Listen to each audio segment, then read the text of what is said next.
So here's how to install ChatGPT on Windows.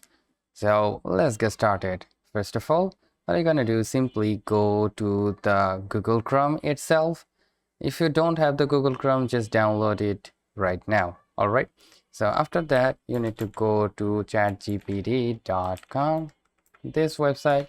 Simply go to this website, and after going to that, you need to tap on the three dots on the right upper side. So tap on the three dots, and then from here you will see cast, save and share option. So you need to select this option, and then you will find out install page as app. So you will find out this option. You need to go with this. Now you need to rename it like ChatGPT, and then simply tap on install. All right. So as you can see, we got our ChatGPT application in front of you. So you can use it like as you want. So as you can see, here is the ChatGPT, and now you have downloaded the ChatGPT on your Windows. So that's how you can simply install ChatGPT on Windows.